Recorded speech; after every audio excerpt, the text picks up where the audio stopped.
मजा नहीं आ रहा है। हम करते हैं प्रबंध, आप चिंता मत करिए। बम फूटेगा, ऐसे फूटेगा क्योंकि कुछ डकैत सा बिहार है।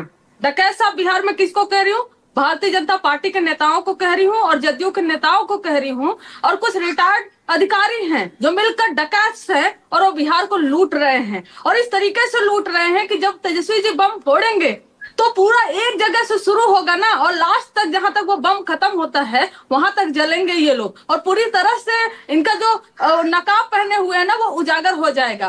क्या ये लोग बात करते हैं 20 साल से जो बात किए हैं कि हम लोग कुशासन बाबू हैं कि सुशासन बाबू हैं, बड़े बड़े टर्मिनोलॉजी दिया गया है मानव जी। लेकिन एक बात आप ध्यान में रखिए, क्या जो लोग भी नीतीश कुमार जी की छवि अच्छी है लेकिन सारे मंत्री भ्रष्ट हैं, इस तरीके का खेल और प्रपंच रट रहे हैं ना और कह रहे हैं ना, दरअसल वो बीजेपी के बी टीम है जो एक तरीके से काम कर रहे हैं। अब आप सोचिए कि ये इतना इन्फॉर्मेशन लाकर दे रहे हैं जो लोग, मैं जो लोग की बात कर रही तो प्रशांत किशोर पांडे की बात कर रही हूँ, तो बिना गवर्नमेंट सपोर्ट के, बिना गवर्नमेंट के किसी व्यक्ति के, बिना ऑफिसर्स के इतना इन्फॉर्मेशन इतने जल्दी निकाल पाना इम्पॉसिबल है। लेकिन हम जो बम फोड़ेंगे, हम बहुत दिन से उस पर रिसर्च कर रहे हैं, और इनका जो सिंडिकेट है ना, इनका सिंडिकेट चाहे उठा लीजिए आप, कैग का जो रिपोर्ट आया 71,000 करोड़ का घोटाला हो, चाहे हर घर नल जल में घोटाला हुआ हो, पेपर लीक की पूरी इंडस्ट्री चलती है और बीजेपी और जदयू के बड़े बड़े नेता इसमें शामिल हैं। पेपर लीक की जो इंडस्ट्री चलती है पटना में,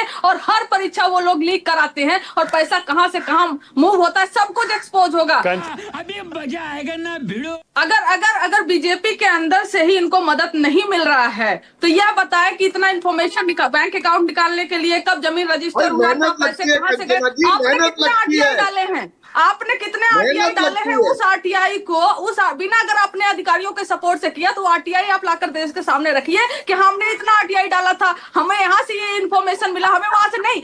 पूरा ये आपकी हंसी बता रही है कि आपके पास कोई जवाब नहीं है पवन सिंह जी, ये आपकी हंसी बता रही है कि आपके पास कोई जवाब नहीं है। क्यों आरके सिंह आपका सपोर्ट कर रहे हैं? क्यों आरके सिंह आपका सपोर्ट कर रहे हैं, बताइए ना। अगर इस डिबेट में जाएंगे तो फंस जाएंगे। और रही बात, आपने क्या किया, अपना डिस्क्लोज किया ना कि हमारा इतना पैसा था, हमने इतना टैक्स दिया, तो आपने 2021 की बात कही क्यों बताया? 2021 के पहले का क्यों नहीं बताया कि आपको 2014 में मोदी जी ने कितना पैसा दिया था, आपको 2015 में नीतीश कुमार जी ने कितना पैसा दिया था, आपको अन्य सोर्सों से कितना पैसा आया है?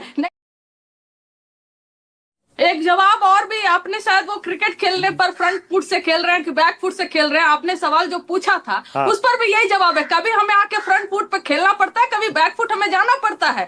तो ये एक स्ट्रेटजी होता है, और कौन किससे पीछे हो गया, कौन किससे आगे, इससे फर्क नहीं पड़ता। मानक जी, तेजस्वी जी अगर आप सुने होंगे तो डीके टैक्स की बात बहुत पहले से कर रही है। डीके टैक्स कौन उगाही करते हैं ये पता चलेगा तो उसी सिंडिकेट के मेंबर हैं, और ये नीतीश कुमार जी के इर्द गिर्द घूमते रहते हैं। तो नीतीश कुमार के इर्द गिर्द रहने वाले मंत्री, उनके पास रहने वाले इंजीनियर, उनके पास रहने वाले रिटायर्ड ऑफिसर्स, अगर सब के सब भ्रष्ट हैं तो नीतीश कुमार की छवि बड़ी अच्छी है। ठीक है, ओके कंचना, एक काम करिए फिर, ये प्रशांत किशोर जो आरोप लगा रहे हैं इनके बारे में इतना तो बता दीजिए, वो आरोप सही है या गलत है सम्राट चौधरी और अशोक चौधरी पर?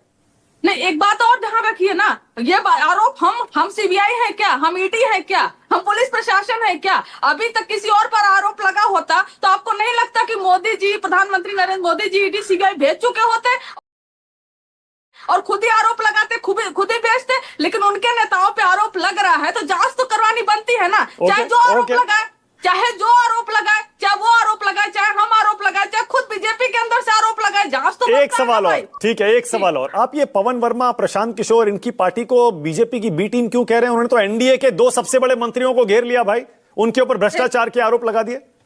देखिए मानव गुप्ता, ये आप समझिए 2014 में जो मोदी जी के लिए काम किए हों, और ऐसे व्यक्ति के लिए जो दंगा करा के इस देश में ये राजनीति में शीर्ष तक पहुंचे हुए हों, और वही जब नीतीश कुमार जी के लिए काम किए हों, वही और आकर उनके पास बताइए अपना कोई कैंडिडेट नहीं है, जो आरजेडी से जो बागी होंगे, जो जदयू से बागी होंगे, जो बीजेपी से बागी होंगे, उनको लाकर चुनाव लड़ाएंगे और फिर क्या कहेंगे कि हमारी, उनकी आइडियोलॉजी क्या है, उनका अपना कोई खुद का कैंडिडेट है भी या नहीं है, वो पार्टियों के बागियों को लाकर एक अपना वोट बेस बताएंगे कि हमें इतना % वोट मिल गया, देखो हम थर्ड की पार्टी है। ये आप भी जानते हैं कि सर्वे जब शुरू हुआ था वो 40% से शुरू करते हैं, धीरे धीरे लाकर घटा देते हैं। हमारा जो सर्वे कह रहा है ना मानक जी, वो यह कह रहा है कि तेजस्वी जी मुख्यमंत्री बन रहे हैं। ठीक है, ये झूठ है, झूठ है, झूठ है। बेशर्मो, शर्म करो, शर्म। अब ये नेक्सस समझने की कोशिश कीजिए।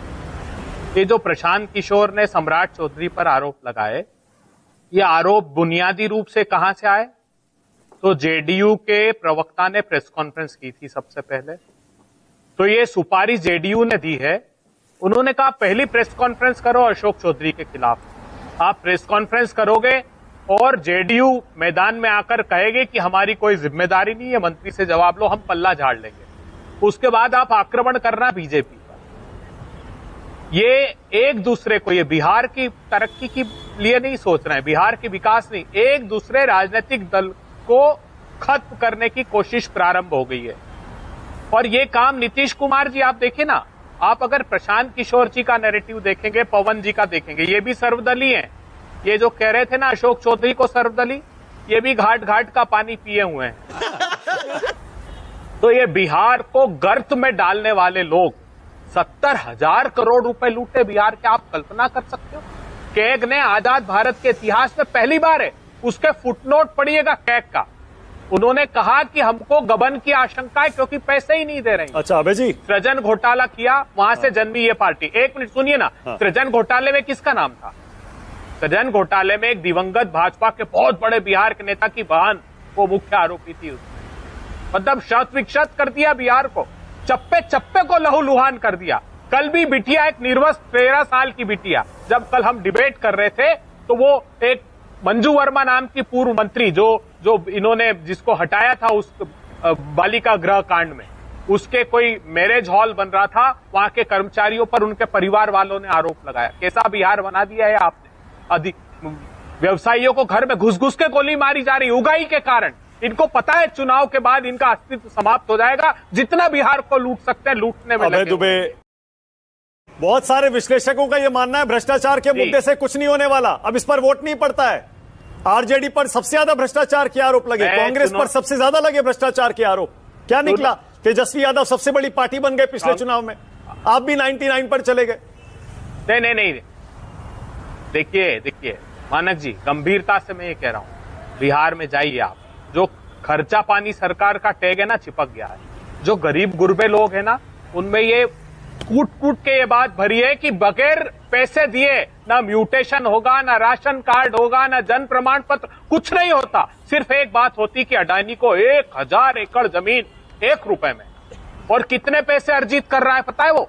3,19,000 करोड़ रुपए, 6 रुपए यूनिट। और यही एग्रीमेंट मैं आज बड़ा खुलासा करता हूं आपके चैनल पर। फरवरी 2014 में कांग्रेस की केंद्र की सरकार के समय ये एमओयू हुआ, जो कि राज्य सरकार को और केंद्र सरकार को करना था। उसको डाइल्यूट कर दिया इन्होंने। मोदी जी सरकार में आए केंद्र में, फिर इन्होंने 21,400 करोड़ रुपए की बजट में घोषणा की, तो हमको उम्मीद बंदी की चलो केंद्र और राज्य सरकार करेंगे।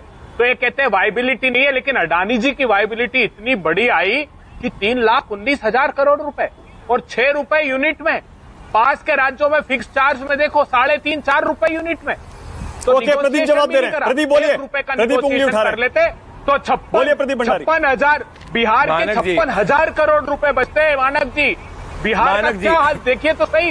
Hidden agenda Bharatiya Janata party का, हमको लगा कि प्रधानमंत्री 1.25 लाख करोड़ के पैकेज का जो घोषणा करेंगे वो बिहार की तरक्की की होगी, लेकिन ये तो पैकेज 3.25 लाख करोड़ का पैकेज निकला अडानी का। माय गॉड, पैरों के तले जमीन खसक गई। मतलब आप बिहार के छात्रों को लाठियां देंगे और अडानी को 3 लाख करोड़। ओके, प्रदीप भंडारी। बाप रे, ये तो धोती खोल रहा है।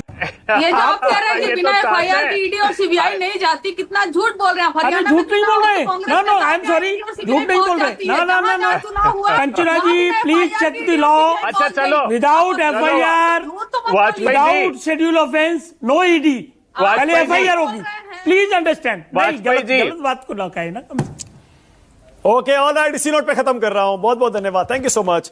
अगर आप दर्शकों से अपील है, अगर आप ये शो सोशल मीडिया पर कहीं देख रहे हैं तो कमेंट में बताइएगा कि वाकई भ्रष्टाचार अब कोई मुद्दा नहीं रह गया, अगर है तो किसको नुकसान होने वाला है इस बार।